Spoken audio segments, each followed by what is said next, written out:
saya Zara Patmarani dari Universitas Logistik dan Bisnis Internasional dengan NPM 182230258. Di sini saya akan menjelaskan tentang apa itu job analysis.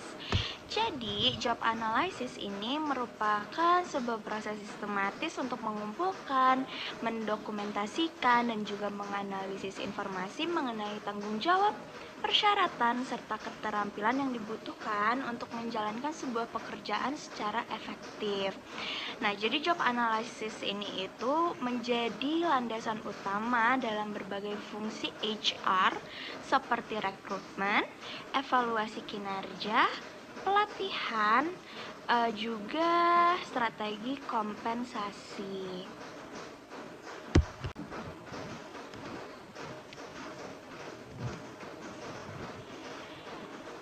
Jadi, dalam job analysis memiliki beberapa metode utama.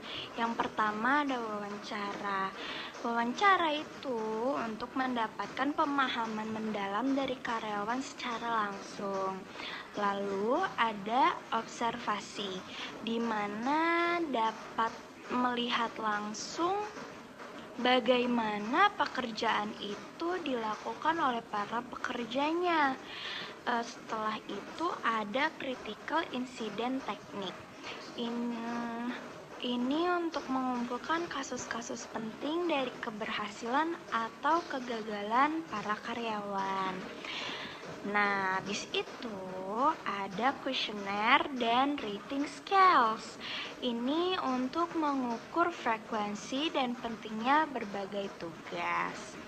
Dan terakhir ada hybrid methods.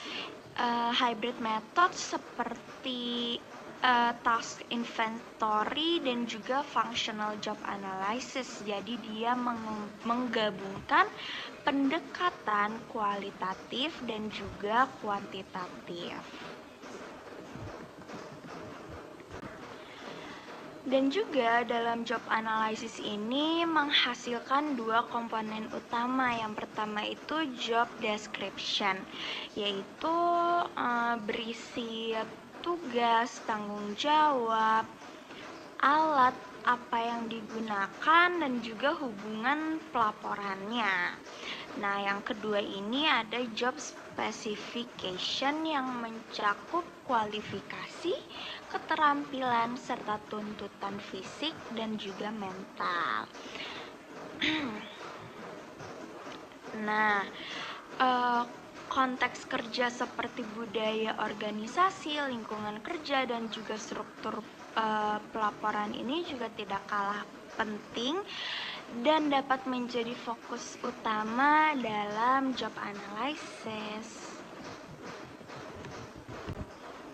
Manfaat-manfaat dalam job analysis ini itu sangat luas, diantaranya ada rekrutmen, di mana dapat menentukan profil kandidat yang ideal dan sesuai dengan apa yang dicari. Lalu ada pelatihan dan pengembangan, di mana dapat mengidentifikasi kesenjangan keterampilan dan juga dapat merancang pelatihan yang tepat dan dibutuhkan. Lalu ada juga manajemen kinerja, itu untuk menetapkan standar dan sistem penilaian yang adil. Dan terakhir ada perencanaan karir. Ini untuk membantu merancang jalur karir para karyawan berdasarkan kompetensinya. Job analysis ini sangat penting untuk diterapkan pada perusahaan-perusahaan dan untuk para HR. Nah, tapi job analysis ini juga memiliki tantangan seperti observasi yang bias dan juga self-report bias.